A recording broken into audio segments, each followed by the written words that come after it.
But once you accept that life is difficult, it's no longer difficult. And that's the whole thing about mindfulness and being aware, being mindful of how we're being, and this idea of realizing that by not saying yes to life, by not embracing what you're doing, you don't have the ability to accept it. And once you accept it, then you can do something about it. No struggle, no swag. Yeah, we're going to ask about that later. Raw, uncut, and unapologetic. Welcome to Men Talking Mindfulness. All right. Today, we've got the absolutely legendary mindfulness coach, George Mumford, with us. He has worked with superstars like Kobe Bryant, Michael Jordan, Phil Jackson. You may have heard of those folks. And he's coached Fortune 500 execs and even prison inmates, helping them all unlock their full potential. We're going to get into his book, Unlocked, and the concept of discovering your masterpiece within here shortly. Check the show notes for more on George, and of course, listen to our show and hit mentalkingmindfulness.com to see what else we're up to as a podcast. Will, great to see you, my friend. George, thank you so much for joining us today. Thank you. It's my pleasure. We're so excited to be here for this. Yeah, very excited. We said that already a bunch of times already. So. Yeah. So with us being so excited, we absolutely need this one breath grounding practice to get ourselves settled before the show, and for you, our audience, to get you guys settled, because I know you're excited to hear from George as well. So let's get into that. So go ahead and get settled and find a place and a mindset that is comfortable and safe for you. And let's begin by emptying our lungs.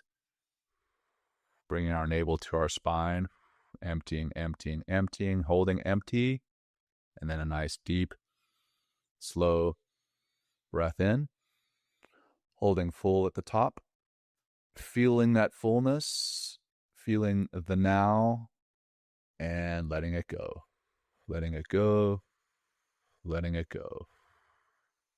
All right, and now bring some movement back into your body. Maybe open up your eyes if they were closed. And man, I can't help thinking, with such a legendary mindfulness coach, I'm like, I wonder what George is thinking about my one breath grounding practice. So anyhow, George, great to have you here, sir. We're going to jump right in, with your book, Unlocked. What do you mean? There you go. Will's holding it up there to the side. Great book. What do you mean when you say unlocking your masterpiece within? Yes. So we were born, we have a masterpiece, we have a divine spark, Buddha nature, Christ consciousness, whatever your language is. We're whole and complete. We just don't know it. And I think it was Stephen Covey was talking about we're born geniuses, but the way our system, our culture and whatnot, we de-genius our children, and we are genius. So we're born with that there's something there, because a lot of times people have this idea, and when I give workshops and whatnot, people that work with other people says, well, how do I do this or do that? I said, you're not fixing anything. You're just helping what's already there have people get access to their greatness. It's already within them, and so when I talk about being unlocked, I mean, we have to figure out how to access the greatness within and express it. So Martin Buber in the book, The Way of Man, he talks about that each person has a divine spark that's encrusted in a shell, and that we have a system of hideouts. So we hide from that. This is the thing. This is how we do it. And he talks about in the Bible when God asks Adam, wherefore art thou? He's not asking him where he is in a physical place, because he knows that. He's basically saying, hey, I've allotted so many years to you. What have you done with it? Where are you? Are you aware? Are you responsible for your potentiality, for your greatness? Are you allowing that greatness to express itself in service for the greatest good? And so that's what it comes down to, is we don't even know we have it.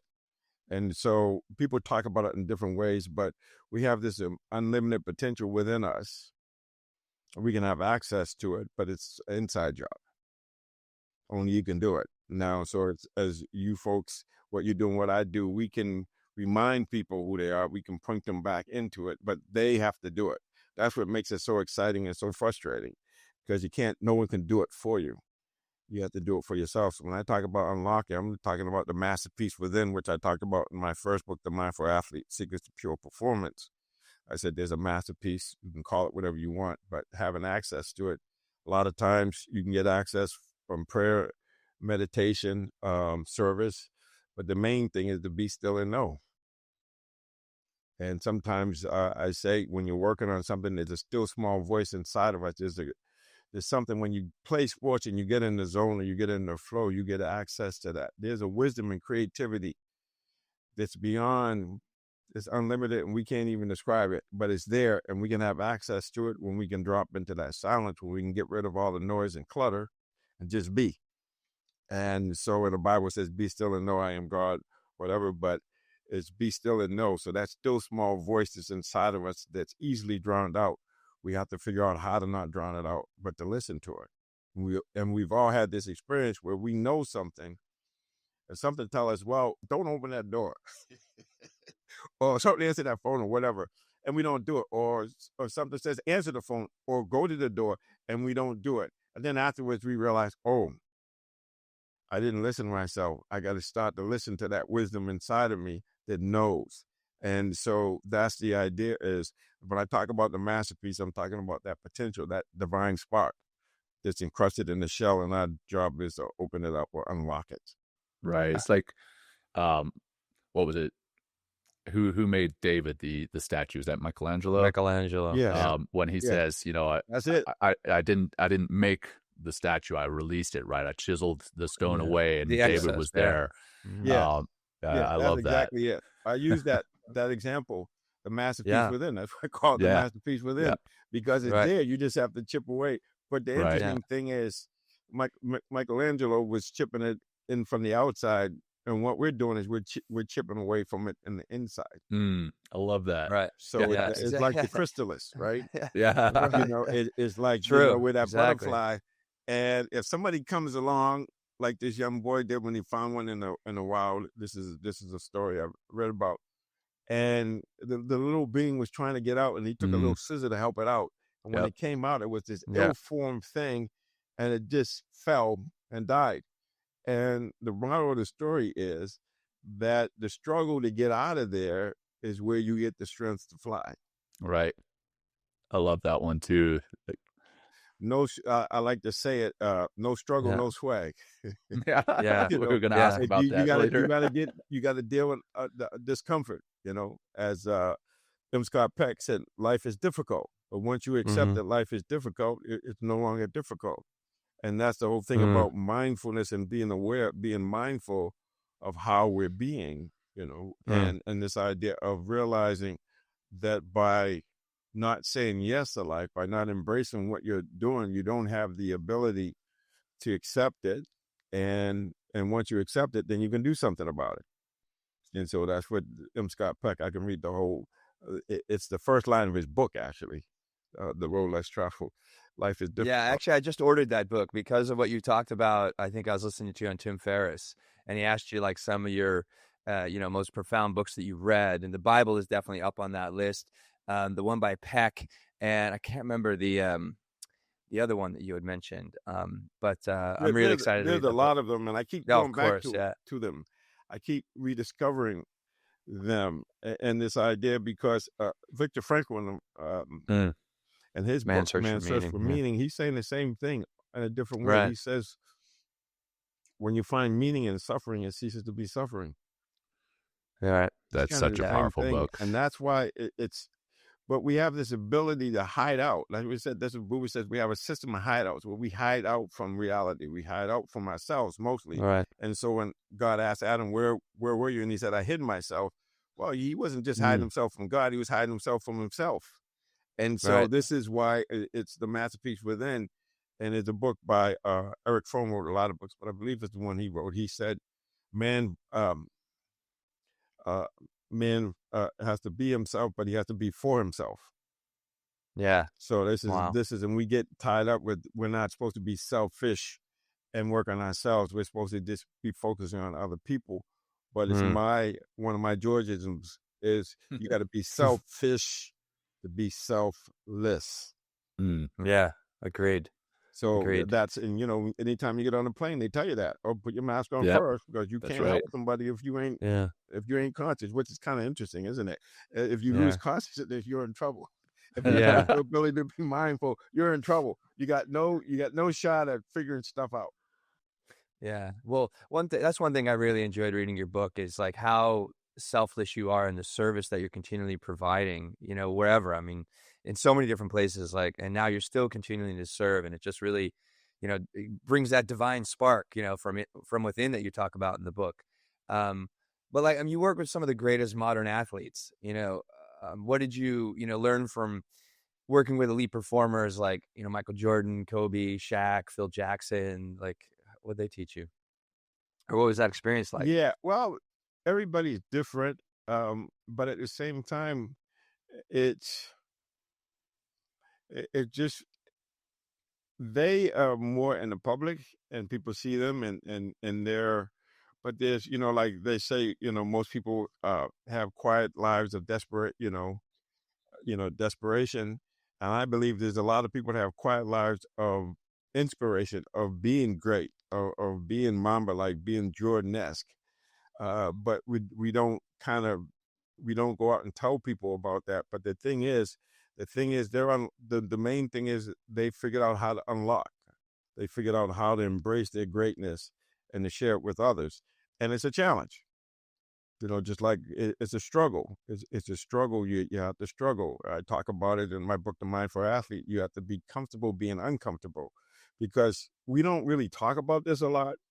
But I don't know if I have a coin here, but one side of the coin is potential, and the existentialists, they talk about that quite a bit. And the other side of that coin is anxiety, uncertainty. So they come together. And so the more the closer you are to your greatness, the more you're exposed to anxiety, uncertainty. And sometimes it's our interpretation. Something happens and we interpret anxiety that says, oh, we bit off more than we can chew, or I don't want to be here. I should have never given up what I was doing, or whatever. Instead of saying, oh, it's just telling me I'm out of my comfort zone, and is a teacher. It's something for me to get here. See, that's a totally different thing, because as an athlete, these athletes have in common, they're under tremendous anxiety. Yeah. I mean, coming from being in the public eye, and the closer you are to greatness, the more anxiety you're going to experience. But it's your relationship to it that allows it to be a stepping stone instead of a roadblock. And that's the challenge, because we have this illusion that if we're strong, we don't experience fear, doubt, and anxiety. We don't want something too badly, or we don't get so afraid that we're paralyzed. We experience that whole range of emotions. I call them hindrances, sensual desire, ill will, this idea of sloth and torpor. It could be apathy or low energy, worry, restlessness, doubt. We experience those emotions, and it's our ability to be mindful of them. This is what mindfulness helps us with, is the ability to see them and understand that, for instance, the mindfulness is like the hub of the wheel. It allows you to just see. It's this mirror mind. It just reflects what's there. But to be mindful, you have to have enough faith to make the effort. And the effort's got to be right effort, which means it's got to be balanced with concentration. And it also says that if you have a lot of wisdom, or you have a lot of information, if it's not balanced with faith, you become cynical. And if you have too much faith and you don't verify it, you become polyandrous, and you just say, okay, I believe that, instead of seeing if it's true. And so in my book, The Mindful Athlete, I talk about this idea of the 5 superpowers, because you might think about it, me coming from recovery, it's like when I had approached that, in the big book, it talks about our basic dilemma is a lack of power. But there is one that has more power. May you find them now. And the interesting thing about the 5 superpowers in mindfulness, right effort, right concentration, faith, and wisdom or insight, those things are, to be mindful, to be in the moment, those things are operating interchangeably.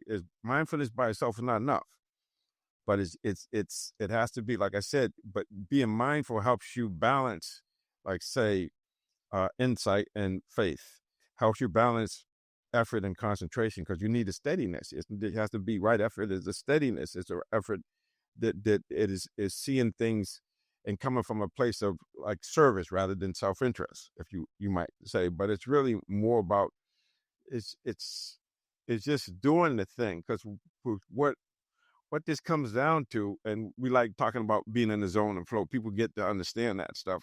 What it comes down to is just being in the moment and being fully self-expressed.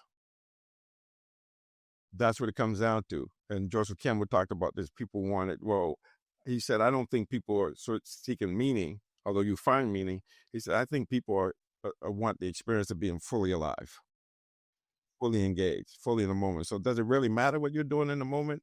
Yes, on some level. But on another level, no, it doesn't. It's like you're doing what you're doing for the activity in and of itself. Right. And this is what Chick sent me, I talked about. Just being in the moment and embracing the moment as it is, and bringing as much love, compassion, and understanding to it as you can. And that's possible for all of us. And so people think meditation is this, okay, we're going to sit and be quiet and then the mind will be set. Yeah, that's one way. But there's a couple of philosophers, Dr. Dre and Snoop Dogg, and they said, I got my mind on money, money on my mind. Yeah. That's meditation. Classic. So it's really about what your mind is on. That's why being mindful of what your mind is on, because you are not what you think you are, but what you think you are. Wow. So you had to pause there for a second to think about that one. Yeah. Strangest Secret by Earl Nightingale. You know what the strangest secret is? No, please tell us. We become what we think about. Yeah. And Emerson said that we become what we think about all day long. So we don't understand. We think thoughts are just things, but thoughts are thoughts that have an impact. They have an energy. And so part of the mindfulness is being mindful of thoughts without being lost in them, being mindful of how we're seeing things, being mindful of what we're experiencing and whether or not we can change what's happening. We call that self-regulation. So you can regulate your thoughts, feelings, behaviors. So mindfulness by itself is not enough, but being mindful and having enough insight or enough information that says, well, what am I being mindful of? And when I'm mindful of this, and there's a right mindfulness and a wrong mindfulness. So if I'm mindful out of greed or fear, which a lot of us are dealing with now, and anxiety, uncertainty, that when we're coming from those glasses, that puts us in survival mode. So we're in the fight, flight, freeze, and we're not in the growth mode. We're not in the rest and digest. We're not in the growth mindset. And why is that important? It's important. Why? Because on a cellular level, there's a book, the gentleman Bruce Lipton wrote a book called The Biology of Belief. And he said on a cellular level, you're either in growth mode or survival mode. So you're either, and you see that the best defense is a good offense, right? Or, if you're on your heels, you can't be on your toes. So our job in the self-regulation, because we some bad mofos, we can do this. We need to know when we're in survival mode. And sometimes that's appropriate, because when the reptilian brain tells you that there's danger and you're walking across the street, without you having to contemplate or reflect, it moves your ass out of danger. But we don't have a lot of that because we don't live in but this is the reptilian brain, 5 million years old or whatever, that is programmed that way. But we have to understand, okay, so I'm in survival mode, and then being able to notice that, and then be able to get back in the growth mode. And that is when we ask, well, what's the lesson? What is this? How do I want to relate to it? So the mindfulness is good, but having the right intentions and being able to understand how do you do it. But the first thing is to understand that I'm in survival mode, and just being in that, accepting it, embracing it, creating space around it, and investigating, what's going on. What is this? And I know if I stay in survival mode, I won't see the opportunities because I'm going to be in the reptilian brain, and the reptilian brain job is to look for danger. So 9 out of 10 thoughts are going to be negative, not personal. So if we know that, then we don't have to believe what the mind is telling us. But sometimes we have to. So this idea of reflecting and understanding what's happening is so huge. And I'm sorry, I just kind of went into this, but that's great. This is what it comes down from moment to moment. We have this opportunity to ask ourselves, what's my intention, or what thoughts am I entertaining? Because that's going to affect who I am and what I do. Yeah, sure, exactly. And those thoughts are to come out of whether I'm in survival mode or growth mode. So what glasses do I have on? If I have on the glove glasses or the growth mindset, then I can do something. If I have on the fear, then we're probably not going to have a conversation. We're probably going to have an argument. Or I might throw a couple of F-bombs. Because I'm feeling like you all are not friends. You all are enemies. And I got to either dominate you or, now the reptilian brain, now you're a threat. And I got to deal with the threat. You see what I'm saying? Yeah, we absolutely. go through this all day with ourselves, with our loved ones, especially with our loved ones, but they know how to push those buttons. I'm just saying. Oh my goodness. You know what I'm saying? And there's a line in Marvin Gaye's song, "What's Going On?" He says, "Well, it makes you want to holler, throw up both your hands." Yeah, exactly. Well, it makes you want to holler, throw up both my hands. I feel that with my kids sometimes. Yeah. So I'll be quiet and you guys can ask. No, this is awesome, George. Hey, we didn't bring you on the show to hear ourselves speak, so this is great. So something that popped into my mind when you were talking there about mindfulness and it being an effort, right? In the book, you talk about Mihaly Csikszentmihalyi, the father of flow, but you also mention, the phrase effortless effort. And specifically, you talk about teaching Kobe that the best way to score was by trying not to score, trying without trying. Can you break that down for us? And then outside of basketball, how does that apply in life? It applies, because and Viktor Frankl talked about this. He called it hyper intention. So if you try to do something, you don't do it. So let's just talk about Kobe. So if you look at it, and he's thinking, okay, I want to score 32 points a game. So from a linear point of view, you're looking at, okay, there's 4 quarters. I just score 8 points each quarter. Fine. So first quarter, he scores 2 points. Then the second quarter, now he's got more pressure to not score 8. He got to make up 6 points. So, and usually we want to make it up right away. So we want to get back on track. So he's got to score 14 points. And then, so it's controlling what you do unconsciously. So when you focus on the result, you miss the moment. If you focus on how you're doing, you're not focused on what you're doing. And so what I open him up to is like, why limit yourself to 8 points? Just want you to just be open and just take the game as it comes. So he has 16 points in the first quarter.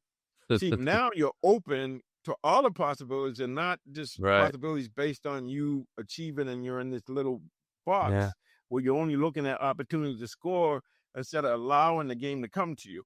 And then now you're coming from that relaxed receptivities. Now you're being mindful of all the opportunities, not just opportunities that you think are going to help you achieve your goal. Does that make sense? And so it's like, and it's interesting because I send a post to a couple of my friends, and one of my friends is Phil Jackson, and I think it was one of the NBA players was talking about reading my book, The Mindful Athlete, and how it changed him. So I sent it to people. So I said, okay, it's interesting. People are seeing this, and he reminded me that in the Zen tradition we talk about, or even in meditation, you do something, but without gaining ideas.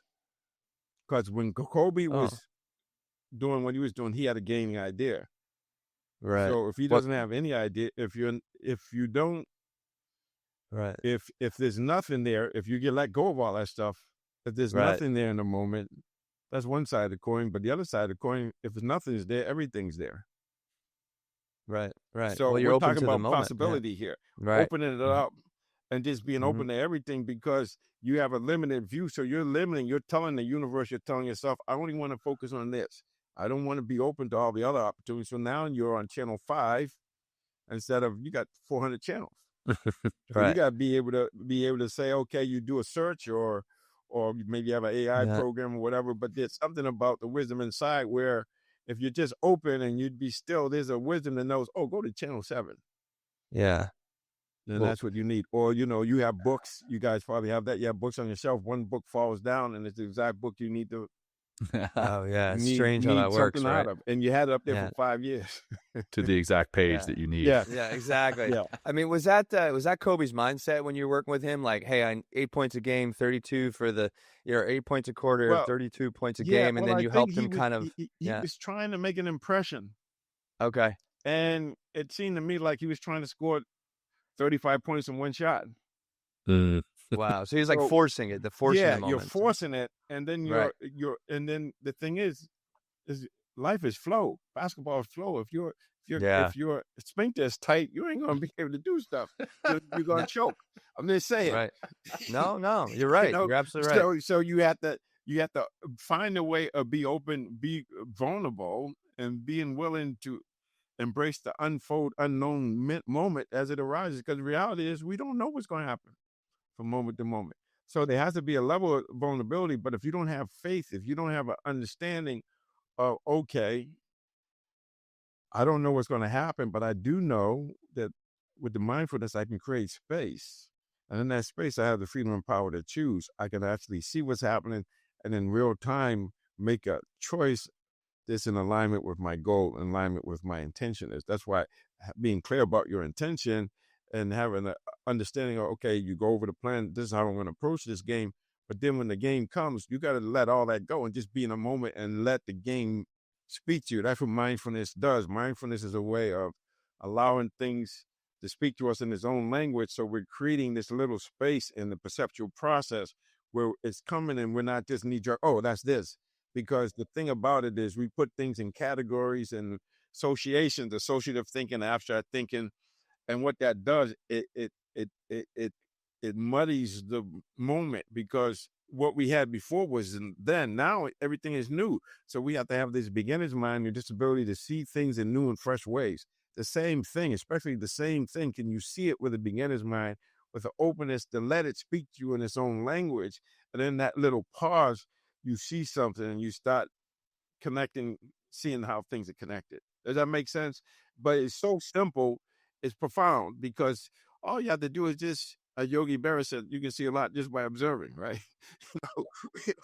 this is so simple that we don't do it. But the real deal is, might there be a payoff for not paying attention?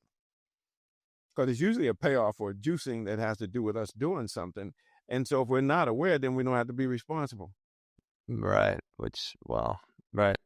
So you said, things are connected there. And if you're not paying attention, you'll miss how they are connected. And then you talked about basketball being flow, right? And for our listeners, George roomed with Dr. J in college, and George was a big-time basketball player himself, and then had a major injury that ended up leading to some major addiction, painkillers and heroin. Let's talk about that for a little bit, George.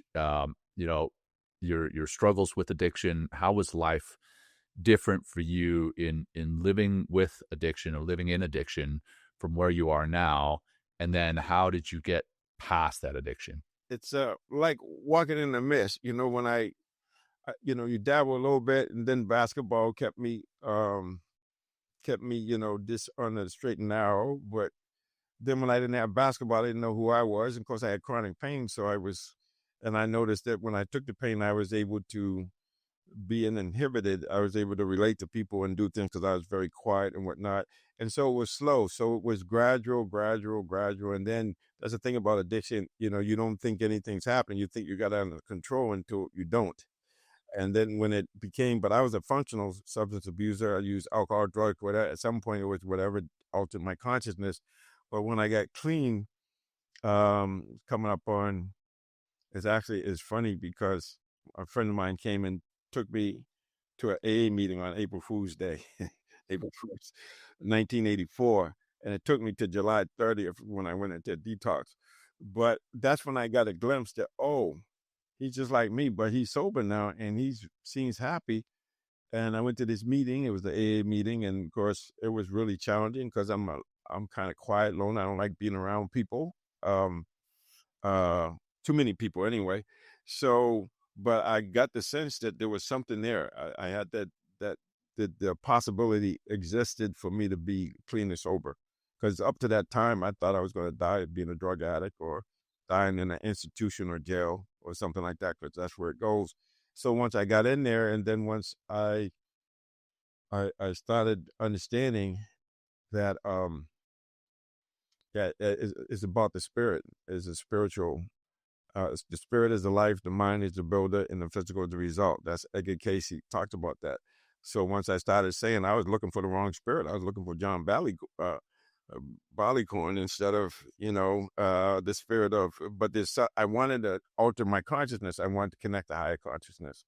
And it didn't have to be through a bottle or through some kind of addiction, but the addiction was kind of altering consciousness. And so once I discovered that, and for me, it's interesting because how I got clean was, and how I started accessing myself. So I would say the addiction was what, the crisis was what got me to get into a process of unlocking.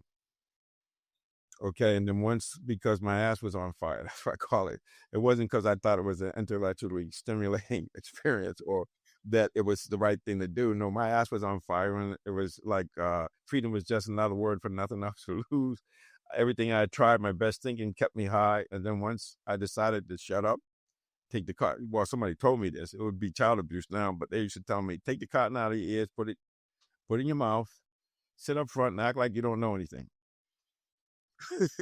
And that was it. And there's a power higher than yourself that you can develop your concept of a higher power or how the universe is friendly. But all you need to know is it ain't you, your ego. But, you can do that. And so when I got connected to something greater than myself and realized that this, there's a spirit, there's a font that we can connect to. There's an energy that we can connect to, and it's an inside job. Yeah, right. Well, you talked about some of in your book, like the dark times. Does it make sense what I said? It does. Yes. Yes. Yeah, it does exactly. And I mean, go in this if you will, like some of those darker times, and maybe when you didn't feel like you can overcome, and then what kind of pulled you through? Like what was, to overcome? Yeah, please. There's a saying when I first came around, and they said something like, "There will come a day when no power on earth can stop you from taking a drink or a drug." And I had been, I did it on a download because it is really, the context was I was working in government I was working in the military industrial complex. I had secret clearance, and so me having addiction or even an alcohol problem could cause me to lose my security clearance, and I lose a job. But the other part of it was because I was an IV drug user, so I had tracks, so I always wore long sleeve shirts and stuff like that. But so when I went into the detox, it was in alignment with, because I worked in this, we had a factory, a manufacturing part of it, and we had a three-week shutdown in August. So I timed my 3 weeks, 21-day detox to the 3-week shutdown. And so when I went back to work, I had all this money, waiting, 3 weeks worth of pay waiting for me. And the obsession came over me to use. And what I did was I hadn't been doing meditation and stuff to that point, but I knew enough. I went into the bathroom in the stall, and I didn't get on my knees, but I just sat on it and just prayed, God grant me the serenity to accept the things I cannot change, the courage to change the things I can, and the wisdom to know the difference. And I repeated that as a mantra, and the obsession, the compulsion was removed. Now, when I talk about the masterpiece within, I don't know what the hell told me to do that, but that's what I did. And I just listened to that still small voice told me to do that. And it was, and then that's when I said, oh, that's fine. But I'm going through all kinds of stuff. And the thing that helped me through that process, I remember thinking two things. I'm right where I'm supposed to be, and God or the universe doesn't give me any more than I can handle. And part of that means that the power behind me is greater than any problem in front of me. So it's like the prayer, meditation, and the service, man. I was very involved in H&I. So I go into institutions and talk to people. The detox I was in, I used to go in. So that was a big part of it, this idea of you got to give it away to keep it. and this idea of, if you want to learn something, teach it. So those are the kind of the things that kind of were the foundation, but it was a spiritual foundation. It was understanding that this is a friendly universe, and I just have to align myself with how things work, align myself with these principles that don't change, like, love, compassion, seeking to understand. And so to me, that's what it was. It's about understanding how I work. And then it got me thinking, well, I was able to do this. A lot of people can't. So what's that? So I got involved in motivation and asking the question, how can I help others experience what I experienced? And so that was it. That was how I got to things, and having friends, taking refuge, in the Buddhist tradition, they talk about taking refuge in the Buddha or your masterpiece, your Christ consciousness, whatever, the Dharma, the lessons, the teachings, and it doesn't matter if it's what it is, 10 Commandments, whatever it is, and the Sangha, having community of people, like in recovery, you have this fellowship, and we talk about recovery, fellowship, and unity. That's what's on my medallions. I'll pull one up here. So yeah, so it's that thing, the fellowship, which is kind of interesting for an introvert to have to go into that stuff. I'm right there with you, though, George. Yeah, I'm a big time introvert. So actually, it's four. It's self, God, service, and society. But initially, then that's another program. But it was like everything was spiritual, physical, mental, and spiritual. So I started to understand that the physical part, I've been dope sick, all of that stuff. That's, believe it or not, as challenging that is, that might last 72 hours, but it's the mental and the spiritual part of it that, and then I add emotional part of it, that, so that I have that addiction is always going to be there, but if I don't feed it, it's not a problem.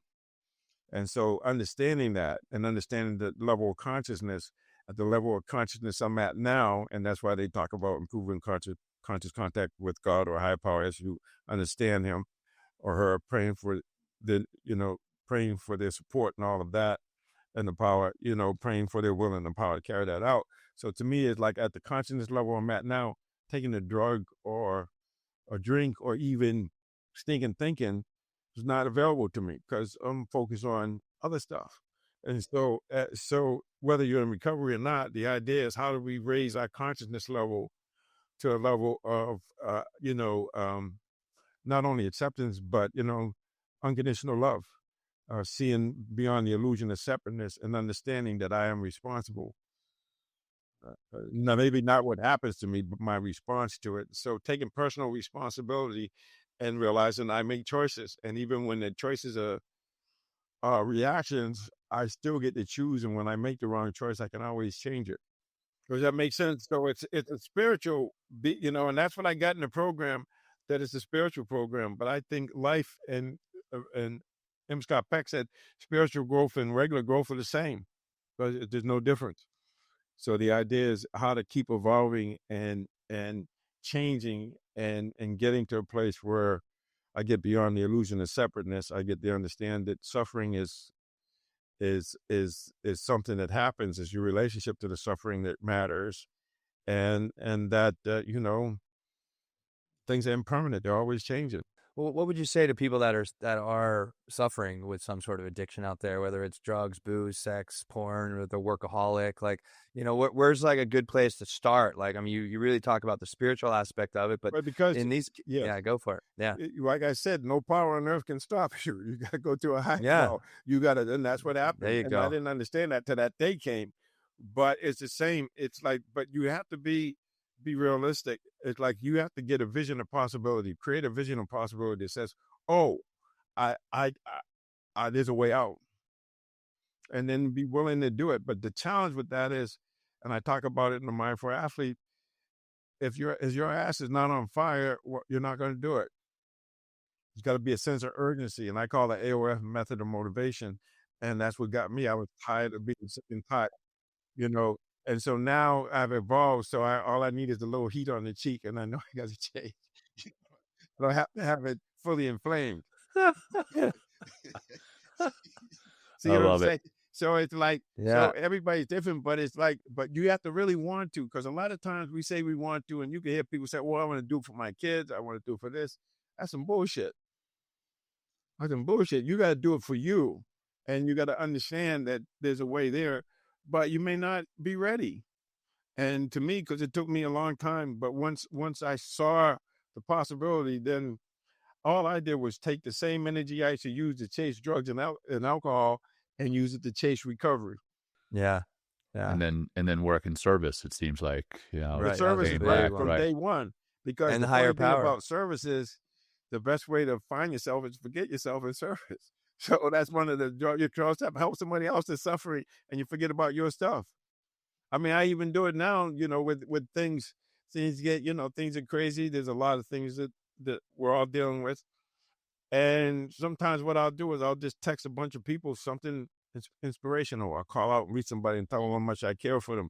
But the gratitude practice and the forgiveness practice, these things are really, really huge for altering the consciousness and getting us out of the survival mode, or the, oh, woe is me, or, I don't have enough money, or, I got 90 things to do and I don't have enough time. And then you realize that maybe you just got to say, okay, I can't do everything. What's the most important thing? So talk about what's important now, or just make the next play. Do what you know to do in this, and then the next step will be given to you. So these are things, because I went to Sunday school, and Sunday school didn't lead me, but it's not like I'm spiritual. I'm not a Buddhist. I'm not a Christian. I just am, and whatever works, So whatever philosophy I take from this one, that one, take what I like, leave the rest. But I find something that works for me. But it really does come down to this idea of, and it's interesting because I did a couple of podcasts, and they asked me 3 things I know, and I didn't know it. Unbeknownst to me, I said the same 3 things in 2 different podcasts. And the 3 things are, the only time we have is now, the only one I could be is me, and all you need is love. Wow. The Beatles, right? So seems like who you are, what you're doing, that's it. Right. That's it. That's the only time. And you can tell yourself, well, yeah, but you can live through the default future, or you can be in the future. And it's kind of vulgar, but when I first got in recovery, they said if you have one foot in yesterday and the other foot in tomorrow, you're doing something today. You're pissing all over today, or something like that, right? So, but you're not here, and the only time you have is now. But obviously, what you do now has an impact on what happens in the future. But we want to make sure we don't keep repeating the history, the past. So you got to make peace with the past. Well, a big part of this is forgiveness and making peace with the past, especially with ourselves. That's huge. I mean, we don't talk about it a lot, but forgiveness, forgiving ourselves and others, gratitude practice, focusing on what's right. 3 things to be grateful for. That's a happiness practice. Sean Core suggesting is research. You write down 3 things every 24 hours. It could be 5 or whatever, or you say them out loud, things to be grateful for. And so I know that a big part of it is getting your mind into growth mode. Yeah, I want to come back to the service, and then also, if you got 1 foot in yesterday and 1 foot in tomorrow, what are you doing to today? The service piece makes me want to come back to your teaching mindfulness. Actually, you called it something else in the book. You called it affirmative awareness. And I love that kind of reframe, because like you mentioned in the book, the term mindfulness has all these connotations, these preconceived notions that come with it. But you're teaching mindfulness to inmates in prison. How is that received there? And then what is the common thread? You've worked with these superstars, Jordan, Kobe, Phil Jackson, Shaq, and many others. And then you're working with these inmates in prison. One, how is mindfulness, or affirmative awareness, as you called it, received by these inmates? And then what's the common thread between these inmates and the superstars that you work with? Yeah, so it's interesting because I worked in multiple prisons, and everybody's different, and you can't, we tend to, for convenience and for efficiency, we put everything in a box, but everybody's different, and you always got to take the content to the context. So even though I work with inmates, it depends on not only the energy, the environment, but also their state of mind, my state of mind. There's all these different things, but the reality is, I used to tell people, Yale to jail, locker rooms to boardrooms. If you got a mind, I can work with you. So, so it really is. It's always about, you got to know who you are. You got to know who, even if you don't know who you are, know how you're being, so you can change it and start to get in touch with who you are. Because it's authenticity is more important than winning or anything else. It's just being true to yourself, and then you hear it: "To thine own self be true. Know the truth, and it shall make you free. Knowing which way is true north." And so the thing is just really helping people to unlock and helping people to decide who they want to be. There's, it sounds like it's so simple, but every context is different. So how I would relate to people. But the interesting thing was, there was this one institution in the prison where, because a lot of times when I go to different places, I can't just talk about everything. In those days, I couldn't use words like spirituality and certain things. You had to be really. But when I used to go into the prison where the lifers were, I went into this one institution when I was working with lifers. They were doing double life and life. They're never getting out. And those guys used to thank me for coming in there to teach them. So, because I think on some level, when you're in prison, at least my experience is, you could be there 10 years and still be in denial about being there. But at some point, it's going to hit you. And once you embrace it, you're there. They were more free than some of the people outside. And I ended up, one of my first lectures or Dharma talks I gave was freedom as a frame of mind. Because, we're all doing time. It all depends on the jail that you're creating in your mind and whatnot. And people in jail, they may not have liberty. They have freedom. Viktor Frankl talked about this in the concentration camp. They didn't have liberty, but they have freedom because they get to choose how they're responding to what happens to them rather than reacting, and choosing life and choosing to relate to it in a way that accesses them to power and meaning. You say many times in the book, and I really enjoy it, like no struggle, no swag. And, you just talked about your own experiences, and we can use like our own struggles, like, with whether it's addiction, whether it's whatever's going on with you, in order to develop the swag, which is more of your character, which is you developing, chipping away the excess to find, more of that, the masterpiece within. And I think people, like, kind of, they want the cheat code. They just want to, can I just like, take the magic pill and like unlock, And you say in your book, and I quote, like, you won't hear me saying I have the answers or follow me. I'm not into that stuff. I'm saying, see for yourself. The idea is for you to have direct experience of the teaching, right? Find yourself, your own masterpiece. I want to help, and I will in whatever way I can. But ultimately, what's right for you, and you have to do it yourself. I want you to be you. So why is direct experience so important for one's ability to unlock? Because, like I said, you can believe something, or you can have faith in something, but you got to verify it. And yeah, what do you mean? Go further. What do you mean? Yeah. This idea of, like principles. Stephen Covey talks about this: a principle-centered life. And when your values are principles, that's helpful. Why? Because principles are universal, timeless, and self-evident. So that self-evident piece is very important. See if it's true. And when you see it's true, then you know it. It's a knowing rather than it being up here. It's in your being. You actually understand it. You get it. It's a deeper understanding. And when you understand something, it alleviates you from a lot of other, alleviates you from superstitions or having opinions, because everybody has an opinion, and their opinion is based on the one experience they had, and they're not really looking at the context, because we take content and put it in any context and think it's the same. No, the context changes what your view to it. So it's like things are always changing. So we got to see things in new and fresh ways, because what is happening now is not what happened before. The conditions have changed. We've changed. Everything's changed. So you might come to the same conclusion, but you have to have the same process of being open to seeing things as they are, not as we want them to be, and seeing when we're embellishing them or when we're awfulizing things, because there's opinions that are going in instead of us getting the raw data. and getting a real sense of letting whatever's there speak to us in its own language. So that's challenging, but that's the work. And that's, I can see it very helpful having this. And so when I talked about this idea of intuitive awareness, Ajahn Sumedho calls it reflective awareness. It's awareness without thinking. It's just letting things speak to you, and you don't have to, like, say we're talking, I'm looking at you guys are looking at me. My job is to be aware, and just to be aware of what I'm observing without having to say, okay, well, Will is here and he's this kind of guy, and Jon is here and he's that kind of guy. It's just experiencing you as you are. And of course, I see masterpieces. I'm not looking at the whatever the symptoms are or whatever. I'm seeing a divine spark. I'm seeing a masterpiece. So by seeing that, now I'm relating to you. And here's the interesting thing. We know this from research.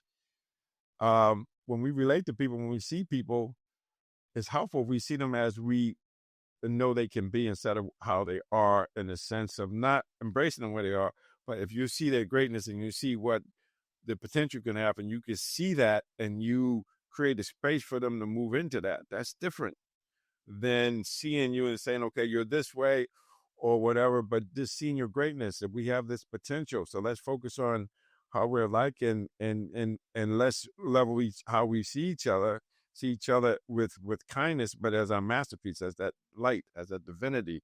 And of course it's challenging to do it, but you'll see, if you see somebody beyond their behavior, and I'm not saying doing this and there's somebody who's dangerous and who's crazy or who is kind of we might even be might be a sociopath or whatever. It's really more about understanding that how I see you has everything to do with how I relate to you and what I can see from you, because this is where we get in. We put each other in a box. And it's interesting because I live in Boston and I've worked with a lot of elite teams, and none of them were from Boston.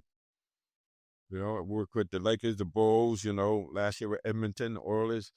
And the thing is, it's like, okay, if you look at it, the Beatles had to leave England to become the Beatles. Jimi Hendrix had to leave the U.S. to go to England to be Jimi Hendrix. And the main dude, Jesus, had to leave Nazareth to become the Messiah, because in Nazareth, he was known as, that's Joseph's son, the carpenter. Yeah. So there's something about this, we put somebody in a box, we don't let them out, man. We just keep them there. And this with stereotyping and all of this other stuff goes, and like being the caste system where the untouchables or people on the other side of the track, we have these ways where we have this illusion of separateness, and we don't have a way of relating to each other on the level of humanity. If we lose our humanity, we make people into things instead of making them to beings, and realizing that all men choose only the good. People, they may not have the understanding because they're ignorant or they're not seeing clearly, but everybody is really trying to say things and do things for their highest good, for their good. You choose only the good. But when you get afraid, you don't think it's enough. So you come from scarcity. So you're not apt to share. You're apt to hoard and to fight off because you feel like you're being threatened. Sometimes you might be. But it's this idea of understanding how we're seeing things, that we have this ability to, and how, because here's the profound thing. Something happens and then we interpret what it means. Now we have a lot of choices. So as Henry Ford said, you think you can or you can't, you're right. So why not see things and actually, like Casey talks about this in some of his teachings, that something happens, we get to interpret what it means, and why not interpret things in ways that inspire, empower us to do things. And so when I look at my addiction, well, that's a curse, and people say, why would you talk about that? Well, because I see it as a blessing. I see it as a challenge. Yeah. Totally changing the psychology. Yeah. And that's what the lead performers, you talk about what do they have in common? Well, they see things as challenges. They have social support, and they have this ability to have positive genius, to put their mind in the growth mode and to see the opportunities, not to see the danger. And this is what happened when I worked with the Bulls in 1993. It's like they were in a crisis. Well, what I offered them, I was working at the stress reduction clinic at the medical center. So which now is called mindfulness-based stress reduction. But I said to them, okay, here's how we're going to look at this. It's a crisis, but it has two meanings. One meaning is danger. We get that one. But the other meaning is opportunity. So let's focus on opportunity. But we embrace the danger. So it's yes and, it's not either or. It's yes, there's danger and there's opportunity here. So when you're an elite performer, or when we're coming from that masterpiece within, you're seeing it as an opportunity. You're seeing it as a swag moment. Right. There you go. Yeah, You opportunity for understand what I'm growth, right? saying? So More no growth. struggle, no Absolutely. swag. More growth. Right. Yep. And I'll tell you the story behind that, because it came out of that wisdom that I talk about.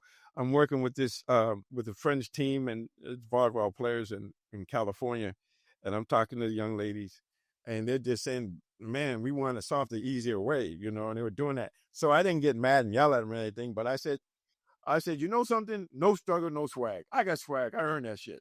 It's like, Yeah. you want, and they You love fucking this do. so much. They put it up over there, in their locker room, and put up your no struggle, no swag. But it came out of it. It just came out of that wisdom that I'm telling you about. Because I live in flow a lot.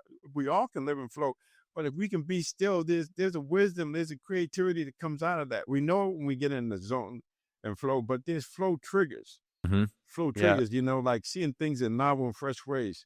Yep. Complexity. Right. These things are really important. Unpredictability. Right. These things that we run away from, they're actually flow triggers. Right. Yeah. I mean, when you're living more of that unlocked self, like you really begin to, you see the world differently. You see the world as a continual opportunity for growth, to serve, right? To learn something. And, and realizing that, like, hey, it's like every moment is another opportunity. Every moment I can learn something. Every moment I could serve in some ways. I mean, but one thing that has really helps people unlock and really to sit with that divine intelligence, to sit within themselves, to continually put the mask on themselves, is the practice of meditation. Like, why is meditation such a incredibly powerful practice that really helps you to, just chisel away more of that excess that gets in the way of our masterpiece? Yeah. So it's interesting because you could be mindful. You can have mindfulness and wisdom, like being, mirror mind, and asking questions like, what's my intention? What am I doing? What is this? That sort of thing. You can practice that from the time you wake up to the time you go to bed, you go to sleep. You can be asking yourself, you can have a little, like, how am I feeling? Am I in survival mode or am I in growth mode? We have programs we offer where we offer people, we send them 4 text messages a day, and or ask them things like, if you're in survival mode and growth mode, are you focused on the moment, or are you focused on how you're doing or what you're doing? And the simple things like, what's important now to win or make the next play. These are simple things. It's like, what's needed, or I don't know what to do, but do what's in front of you. Maybe just breathing in, breathing out, and just asking yourself, what do I really want? Because we're so busy doing things, we're not paying attention to what we're doing, and it's habitual. We do the same thing over and over, and the habits, it's like the effortless effort is when we create a neural net. We program ourselves where we just do things without having to think about it. And it's interesting because in the Tibetan tradition, they talk about fabricated and unfabricated mindfulness. So you do mindfulness, you're being mindful, but at some point it's going to be unfabricated. It's going to happen because it's a way of being. It's a habit. So you see these books that are doing fantastically well, like Atomic Habits and Tiny Habits, stuff like that. That's what it is. We are developing habits, but we don't know. So part of this journey of self-discovery, knowing who we are and how we're relating to the world, is looking at our habits, the ones that are helpful. We keep those ones that are not. We need to change them. But some of the habits served us well, but they won't serve us now because things have changed. We've changed. The condition have changed. I don't know about you guys, but I store stuff. I remember I stored stuff in my mother's house, the house I shared with my mother. I had stuff in there. And so when she passed away, we had to get rid of stuff. And when I got all this stuff, it was so moldy and smelly, you couldn't keep it. And plus, I had 8-track tapes and stuff that, and I had a bamboo putter, if you can believe that, bamboo putter for my golf clubs, and all that. It's all obsolete now. It's obsolete. So this is how life is. Things change, things evolve, and we have to change. And this is part of the challenge. People keep seeing things in the old ways and saying, I'm this kind of person. because you say that, that's what you allow yourself to see in alignment with that. And we have to have this ability of seeing ourselves as potential. And as learners, we have the capacity to learn and grow and evolve, but we have to be willing to pay the price. We have to be willing to make the effort. We have to be willing to create a vision where that's a possibility for us. Does that make sense? Yes. Yeah. You know, Yeah. so we have to see ourselves, especially being a male, being a man, it's like, for me, it's like you can be sensitive and strong. You know, Of course. you can have intellect and, I think Eric Fromm talks about love and intuition and this idea of rational thought, intellect and emotion. People say, oh, emotion. No, emotions are important, but how to regulate them. Love and will is what he called it. Love and will. I think it might have been probably one of those psychologists, but love and will, you have to have both. Your heart has to work, but your heart has your head has to work, your heart, your mind, your head, your heart, just your physical, your emotions, they're really important. And we have to regulate them, and they're connected. They're not separate. It's not yes and it's, because when we have emotional content, we're going to remember it, because the emotions are really important. And to be a robot, it's just not satisfying. You can be in the intellect. You get people get stuck in the intellect and they're not connected with their heart. Right. Yeah. That's somebody else's masterpiece that you're serving in some ways, like when you're a robot. Wow. Yeah, Jon. Yeah, just I think kind of one last question, or maybe one before our closing piece here. You talked about the power of habit. You talked about atomic habits. What's one mental habit that, for our listeners, that we can all start today to really unlock more of that masterpiece within? Yeah. Am I in survival mode or am I in growth mode? Do I have on the fear glasses, the scarcity, or a fight, flight, or freeze? Abundance. Or am I in the rest and digest? Or like I'm asking, well, what is this? How do I relate to it? What's the lesson? But because we're going to find ourselves being in survival mode. But once I have on that fear glasses, now that affects everything. When my mind is right, everything else is right. So the idea is not to deny the fear, the doubt, the anxiety. It's to embrace it. Say, okay, this is it. And I'm going to be with it for a little bit, be with it where I feel it. And then I need to say, okay, so how do I pivot? How do I let go of it? And then focus on what I want. So that's why I talk about what's important now. Make the next play. Okay, yeah, that's there, but I still have to do this. This is a book that talks about before enlightenment, chop wood, carry water. After enlightenment, chop wood, carry water. So what that's really saying is, your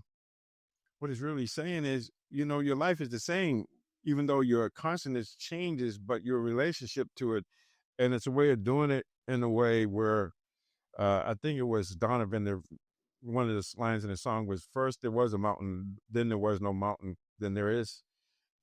So it's this idea of, you learn something, but then when you have a transformation, when you see it, it's a totally different experience. Does that make sense? So you see it, but then when you really see it, when your consciousness changes, you see it. So it's really simple. It's like asking yourself, what are you thinking? Your self-talk. But the main thing is, am I in survival mode or growth mode? And you'll know, because you'll be in this, and you'll be coming from scarcity, and you'll be in that fight, flight, or freeze. And 9 out of 10 thoughts are going to be negative. You're looking for the danger. And it's okay, but just knowing you're that, and then am I in survival mode? Am I in growth mode? Am I in fear? Am I in love? And it's just acknowledging that. But part of that is because we have the ego and we have this idea of who we are. We won't allow ourselves to see, well, I'm not angry. I mean, I did it when I first came into this stuff. I said, I don't get stressed out. I grew up in the city, man. I'm too tough for that. And then my body was saying, well, I don't know about you, dude, but your shoulders are up around your ears. So there's some stress in here.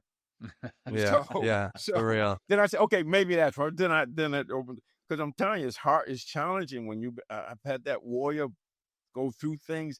It's challenging to let that go, man. And to just be able to say, there's power in vulnerability, there's power in admitting something, then I could do something about it. I talk about the 4 A's, the awareness of it. That's the mirror mind. Then the acceptance of it. And you can see, because that's where the struggle is. But once you accept it, okay, I can't manage my life because of my addiction. Then the compassionate action is going to be, then you do that. But you got to have the awareness, because I'll give you an example. Because I'm a teacher and mindfulness and everything, I get angry and I just look at the anger and I never really accept it. I just see it, then try to go to the next thing. Instead of just, because this part of me says, well, if I'm angry, I'm not a good teacher. I'm not a good person. What's wrong with me? Wow, anger is part of it. But just embracing it and saying, yeah, I have it. Then when I acknowledge it, then I can do something about it. And then so the A's are awareness, acceptance, compassionate action, and then assessment. Then you look at it. What worked, what didn't work, what do I need to change? And, what do I need to learn and practice so that I can get it done? Because a lot of times just knowing it, it's not enough. You got to keep doing it, because you've been programmed to do it a certain way. It's going to take a certain amount of time. But the interesting thing is, when you get real clarity, sometimes, it's just there. You just get it. It's like, you just get it. And it seems like it's spontaneous, but a lot of this process is what we call non-declarative or implicit learning. You're learning things, so you can meditate today, and then 2 weeks from now, you're kinder to your neighbor. Mm-hmm. Yeah, exactly. And it didn't come from no place. It came from the work you did. But because we're looking for instant gratification, instant response to what's happening, we're saying, okay, I did that. What's guiding? That's why gaining ideas, you just let it be there. And at some point you're going to get, oh, wow, I learned this. I'll give you an example, and we can start with this. Back in 1989, I started, because I was taking my mother someplace, and, she's getting old, and I had to pull up close to the building. And I said, man, she's not going to be here too long. So I started meditating on her death. And I did that. I remember I had a deaf course. I was living in a meditation center. It was November, I think 11th, 1989.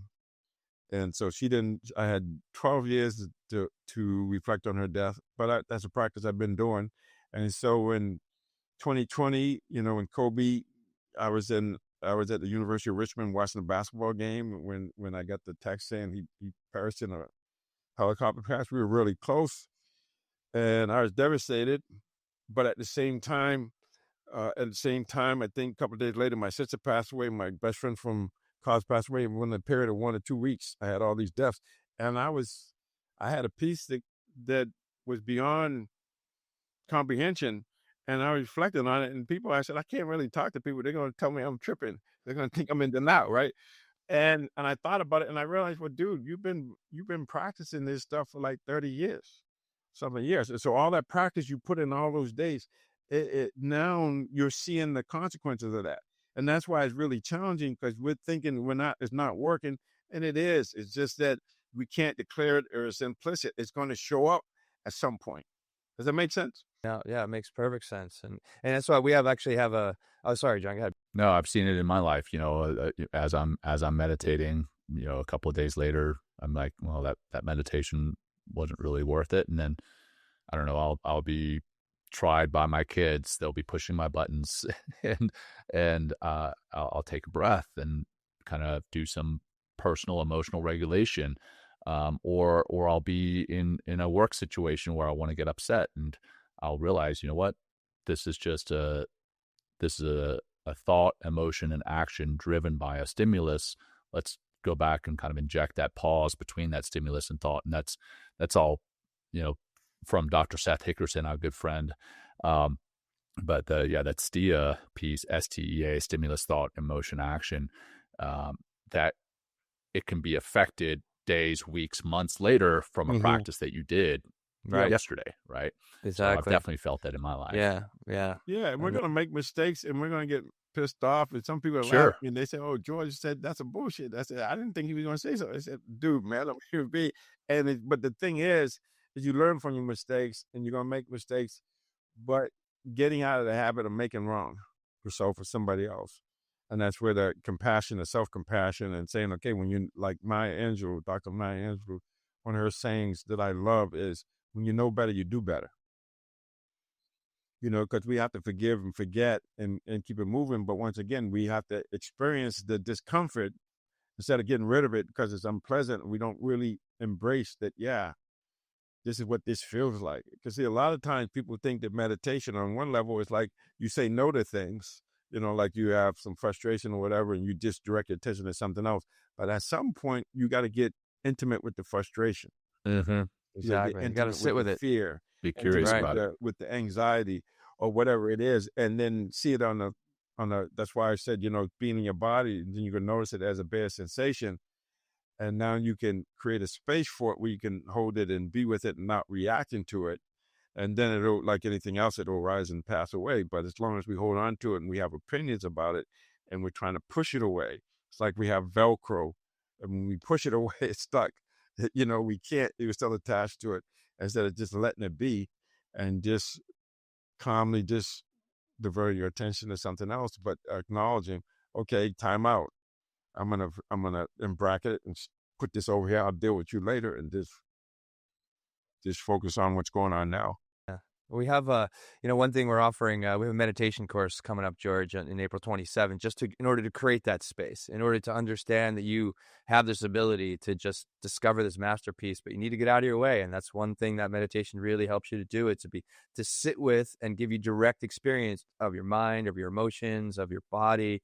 And how you relate to those things. And it's very important. And just like Jon meditates, I meditate, you meditate, like it's just such an incredible game changer. And it's something I come back to every day because of what we're talking about here. Like it gives me an opportunity to see the world in how it is, what it is, surrender with it, exercise those 4 A's so I can continually, just be and continue to live more of the masterpiece and discover more of that masterpiece. But you have to get back to the practice. You have to give yourself, that insightful kind of or implicit direct experience, if you will. It's so incredibly important. Yeah, and thanks for reminding me because we have we have a Mindful Athlete online course, and yes, we have another 6-week study group that starts on April 9th. Great. Yeah. Anything else you want to promote? Yeah. And so people can go to the website and, and every Thursday I do it at home with George. So I have a YouTube channel, but I also have an anxiety masterclass that's out there. And there's other offerings. We have Quick Hitters app on both Google and Apple. People can go in and get some of the core elements or the quick hitters or some of the things I teach. What's the website there, George? Is it, or where can they find you? It's on Google and on Apple, in the Apple Store and on Google. Oh, okay. Oh, what's the name of the app? Go to the website, georgemumford.com. Okay. All right, cool. Well, I thought we'd finish. I'm just going to read a little quote from your book, which I thought would be a great way to send our audience off and really honor you because of all the great, incredible wisdom that you've brought to Unlocked, which is, again, just an incredible read. Like this is something, George has already read his own book. I think he said over 20 times. This is something I've already read twice. I mean, I hope everyone picks it up. It's really incredible book that can really help you unlock, truly. But George says, he goes, our world today is stingingly partisan and fraught. So much of everyday life is about winning at all costs by whatever means necessary. We demonize other people and ideas. The air is infused with acrid nastiness. How can we mean what we say without being mean? How can we create a culture where we're willingly generous enough to do things that will advance the greater good? The first step is to go within and discover what's really inside us, who we really are, our essence. There's a whole universe inside of us and more profound discoveries waiting to be made there than anywhere else. Awesome, George. Thank you. No better way to wrap it up. Yeah, exactly. So who wrote that anyway? Yeah, I know, right? And as our guest always said, I was like, man, that's fucking brilliant, dude. Who wrote that? That's you, George Mumford. And thank you for writing that, because it really, this is just really, it's like you can get caught up on all the noise and all the chaos and all the way that we continually divide, or away from each other, or you can really begin to tap in, find the unity within, and you can understand the unity that connects all of us. And that's what's really needed now more than ever. And this is such a great book that's going to really help you understand, how this all ties together and what you can do about it. And you can be that masterpiece. You just got to put in the work. You just got to put up the work and create those discoveries and keep moving forward. So awesome, George. Jon, you want to just do a quick breath or practice? Will, you can go ahead and lead it right. if you want to, Awesome. and All right, have we're just gonna George join us. And then just real quick, George, after we say goodbye, hang tight for a second if you would. So yeah, thank you. Well, something I learned from George, and just a simple arriving practice, and you can just do this for a few minutes. We're not going to necessarily go that long, but just find your seat, or even if you're like driving, you can probably do this, right? But just find your seat and just begin to find your breath. You can deepen that breath to help slow down, the mind and the body, and help you to kind of get deeper into this moment. And just notice that you're just sitting, you're breathing, and you're knowing it.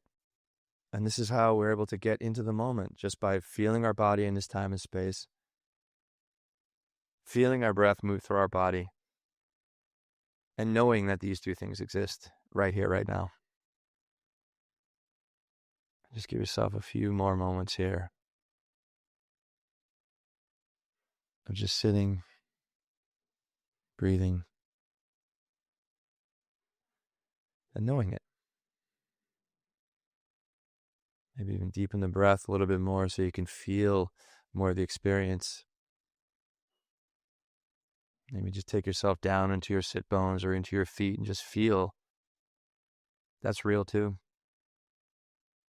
And then be the mindful, be the awareness that you are, and just witnessing and watching, and just observing with curiosity that this is the time and the space that is now.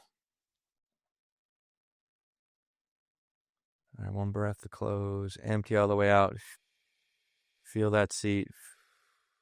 Feel the breath. Take an inhale. And let it all go.